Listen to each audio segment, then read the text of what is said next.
137,62,9,450 രൂപയുടെ വരവും 103,33,42,000 രൂപയുടെ ചെലവും 34,28,67,452 രൂപയുടെ നീക്കിയിരുപ്പും പ്രതീക്ഷിക്കുന്ന 2026-2027 വർഷത്തെ ഗുരുവായൂർ നഗരസഭ budget vice chairman K Jyothiraj അവതരിപ്പിച്ചു.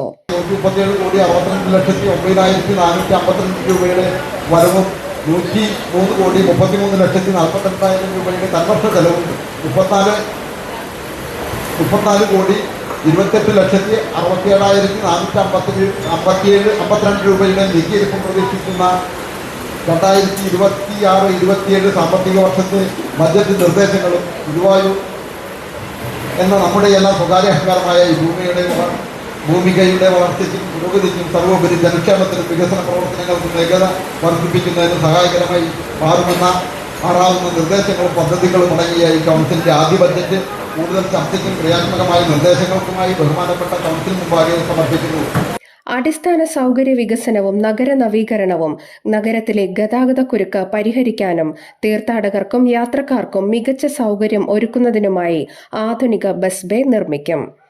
Bus stand terminal street shopping complex ഈ സാമ്പത്തിക വർഷം തന്നെ പൂർത്തിയാക്കും. പ്രകാശ നഗരം പദ്ധതിയിലൂടെ നഗരവീഥികളെ LED വെളിച്ചത്തിൽ പ്രകാശിപ്പിക്കുകയും പുതിയ ആധുനിക നഗരസഭാ ഓഫീസ് സമുച്ചയം നിർമ്മിക്കുകയും ചെയ്യും. ഇതിലൂടെ നഗര സൗന്ദര്യവൽക്കരണത്തോടൊപ്പം ഭരണകാര്യക്ഷമതയും വർദ്ധിപ്പിക്കും. ടൂറിസം രംഗത്തെ വിപ്ലവം. ഗുരുവായൂരിന്റെ വിനോദസഞ്ചാര മേഖലയെ കൂടുതൽ സജീവമാക്കാൻ ഹെലി ടൂറിസം പദ്ധതി ആരംഭിക്കും. തീർത്ഥാടകർക്കും വിനോദസഞ്ചാരികൾക്കും ആകാശ കാഴ്ചകൾ ഒരുക്കുന്നതിനൊപ്പം അടിയന്തര മെഡിക്കൽ ആവശ്യങ്ങൾക്കും ഉപയോഗിക്കാവുന്ന ഹെലിപാഡ് നിർമ്മാണം ബജറ്റിൽ ഉൾപ്പെടുത്തിയിട്ടുണ്ട്. ടൂറിസം സർക്യൂട്ടുമായി ബന്ധിപ്പിച്ച് പ്രാദേശിക സമ്പദ്വ്യവസ്ഥയെ ശക്തിപ്പെടുത്തുന്നതാണ് ലക്ഷ്യം. ആധുനിക വിപണിയും ശുചിത്വവും നഗരത്തിലെ ഭക്ഷ്യസുരക്ഷ ഉറപ്പാക്കാൻ ആധുനിക അറവുശാല സ്ഥാപിക്കും. കൂടാതെ ശീതീകരിച്ച മാർക്കറ്റ് കോംപ്ലക്സ് സ്ഥാപിച്ച് കർഷകർക്കും ഉപഭോക്താക്കൾക്കും ഒരുപോലെ പ്രയോജനപ്പെടുന്ന വിപണി സംവിധാനം ഒരുക്കും. മാലിന്യ സംസ്കരണ രംഗത്ത് ബയോ പാർക്ക് നവീകരിക്കുകയും ഗുരുവായൂർ പെല്ലറ്റ് വളം വിപണിയിൽ എത്തിക്കുകയും ചെയ്യും. സാമൂഹ്യക്ഷേമവും പട്ടികജാതി വികസനവും സമൂഹത്തിലെ പാർശ്വവൽക്കരിക്കപ്പെട്ട വിഭാഗങ്ങളുടെ ഉന്നമനത്തിനായി ബജറ്റിൽ വൻ തുകയാണ് നീക്കിവച്ചിരിക്കുന്നത്. പട്ടികജാതിക്ഷേമം. സമഗ്ര വികസനത്തിനായി 2 കോടി രൂപ പ്രത്യേകമായി വകയിരുത്തി.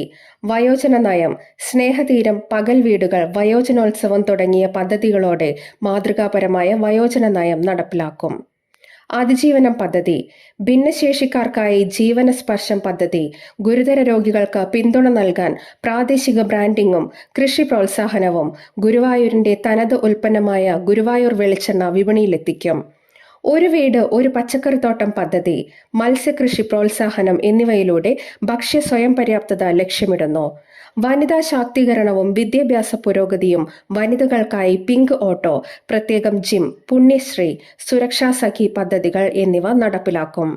വിദ്യാഭ്യാസ രംഗത്ത് സ്കൂളുകളെ സ്മാർട്ടാക്കുന്ന അക്ഷരമുറ്റം പദ്ധതി ഉൾപ്പെടുത്തിയിട്ടുണ്ട്. ബജറ്റ് ചർച്ച 28-ന് നടക്കുമെന്ന് ചെയർമാൻ സുനിത അരവിന്ദൻ അറിയിച്ചു. News today, Guruvayur.